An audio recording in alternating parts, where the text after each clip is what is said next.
Graça e paz da parte do nosso Senhor e Salvador Jesus o Cristo.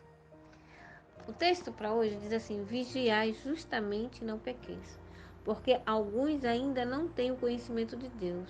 Digo para a vergonha vossa. E aí eu vou completar esse verso de 1 Coríntios 15, verso 34, com um texto na Bíblia que muitas pessoas dizem que não está mais em validade. Mas eu creio sinceramente, por experiência, que está. Que é Malaquias, capítulo 3, verso 8. Que diz assim: pode um homem roubar a Deus? Todavia vós me roubais. E ainda perguntais: como te roubamos? A resposta está aqui também no mesmo versículo, que diz assim: nos dízimos e nas ofertas.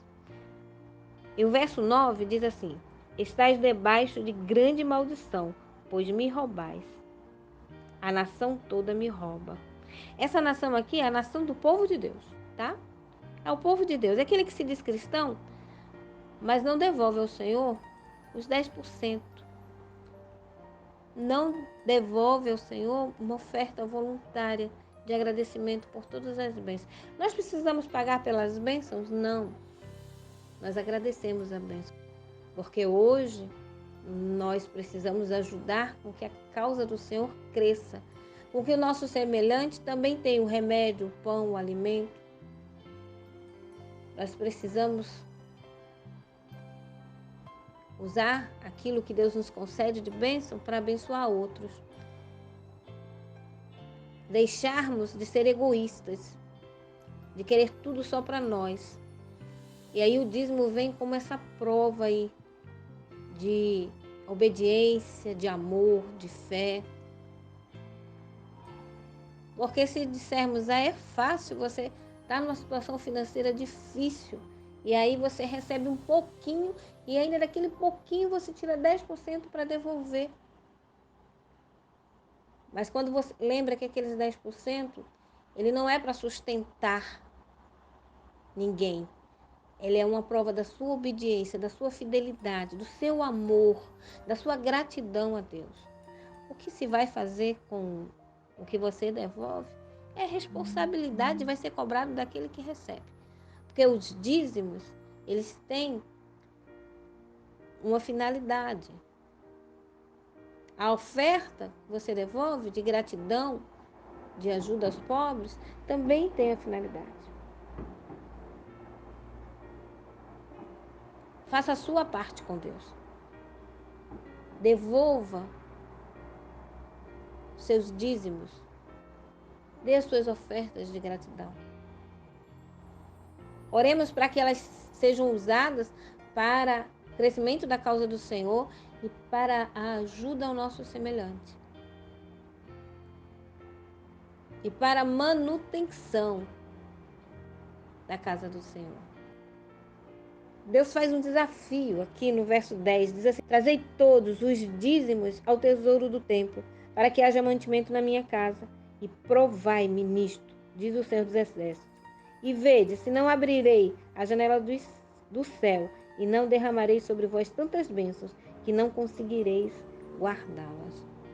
Amém? Não deixe Satanás lhe convencer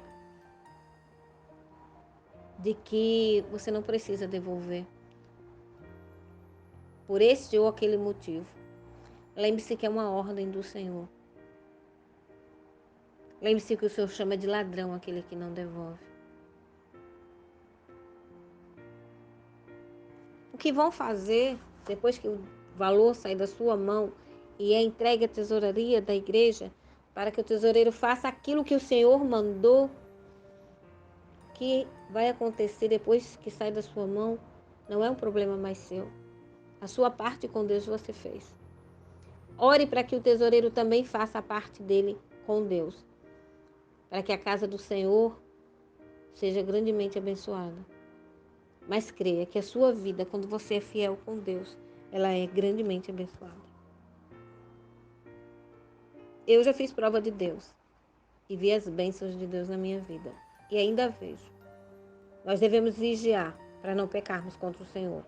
E se não temos conhecimento do que diz a palavra, para vergonha nossa, nós devemos buscar. A palavra do Senhor fala que nós devemos devolver os dízimos e as ofertas.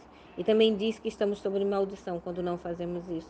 E também diz que podemos fazer prova de Deus e Ele vai nos abençoar rica e poderosamente. Amém? Vamos lembrar que no Novo Testamento, Jesus fala sobre o dízimo. Alguns dizem que não, mas tem.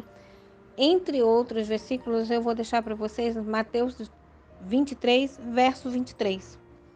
Ai de vós, escribas e fariseus, hipócritas, porque dais o dízimo da hortelã, do entro e do cominho, e omitis o que há de mais importante na lei, a justiça, a misericórdia e a fidelidade. Deveis fazer estas coisas sem omitir aquelas. Ou seja, Jesus disse que devemos devolver o dízimo.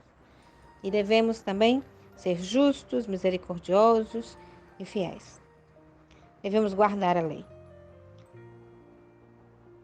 Que Deus nos abençoe e que nós não venhamos a nos perder por falta de fé. No livro Conselhos sobre Mordomia, está escrito assim: caso tenhas roubado ao Senhor, fazei restituição, tanto quanto possível. Endireitai o passado, e então pedi ao Senhor que vos perdoe. Não devolvereis ao Senhor o que é seu antes que este ano, com todo o seu peso de registro, tenha passado para a eternidade? Que você não permita que esse ano ou que a sua vida chegue ao fim sem que você restitua a Deus aquilo que você tem usufruído sem ser seu direito. Amém? Que Deus nos abençoe, que nós possamos ser honestos com Deus. Aguardo vocês, permitindo Deus, amanhã, para o nosso próximo encontro. Até lá!